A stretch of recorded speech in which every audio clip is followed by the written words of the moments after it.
Le complexe Aubert de Ziguinchor a abrité ce 5 mars le lancement du projet Innodate Enable de Humanité Inclusion, un projet venu à son heure au moment où l'on parle de l'intégration des personnes vivantes avec un handicap qui est toujours d'actualité.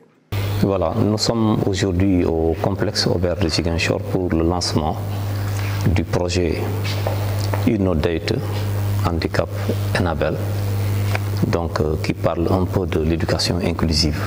Donc c'est ce qui nous réunit aujourd'hui.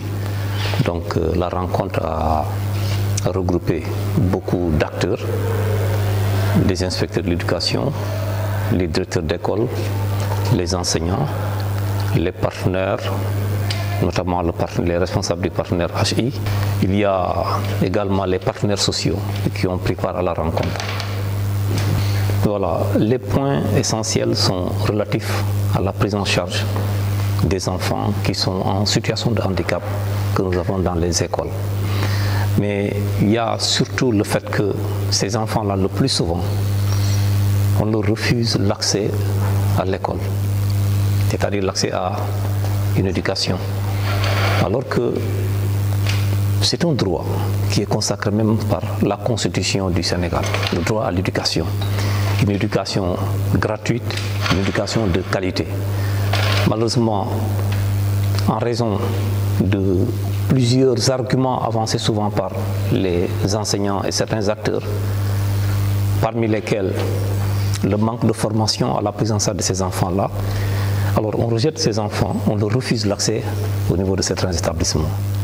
Mais nous sommes en train de travailler, en tout cas à la sensibilisation de tous les acteurs, les membres également des communautés, pour que ces derniers, à leur tour, acceptent d'amener les enfants à l'école. Je pense que celui qui devrait être notre premier bailleur, c'est l'État du Sénégal.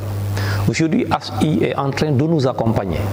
Quand je dis nous représentants de l'État, concernant le système éducatif, HI est en train de faire le travail que l'État du Sénégal devrait faire.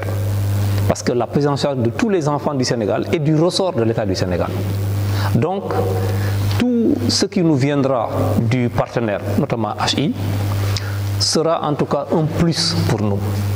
Maintenant, nous allons insister sur la formation des enseignants parce que c'est l'intrant principal qui pourra permettre, en fin de compte, de pouvoir arriver à une situation où les enfants en situation de handicap pourront être acceptés dans l'école et pourront également bénéficier d'une éducation de qualité comme nous le souhaitons.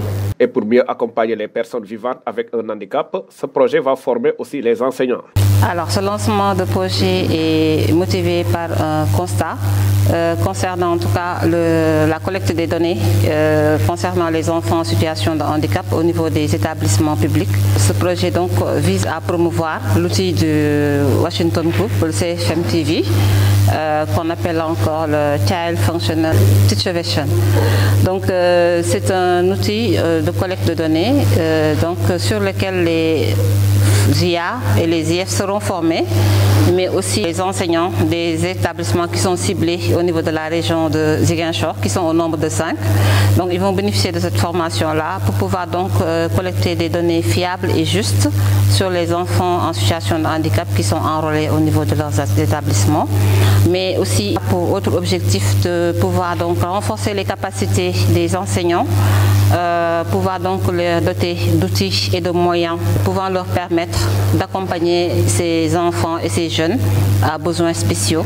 Parce que comme vous le savez, le système éducatif aujourd'hui propose une formation initiale à ces enseignants, mais les renforcements en tout cas leur permettra de pouvoir d'avoir plus de compétences et de pouvoir accompagner ces enfants handicapés.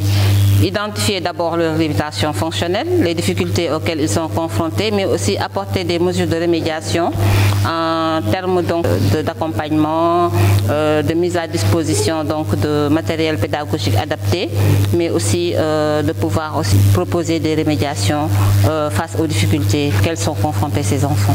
Environ 9000 enfants seront formés entre Dakar et Ziguinchor à travers ce projet, et parmi ces 9000, les écoles Mouro Nimane, Jacques Nyuki, l'école élémentaire d'Adéane et Amadou Tidiane Bey, tous du département de Ziguinchor. Le coût global du projet est estimé à 445 000 € pour une durée de 2 ans.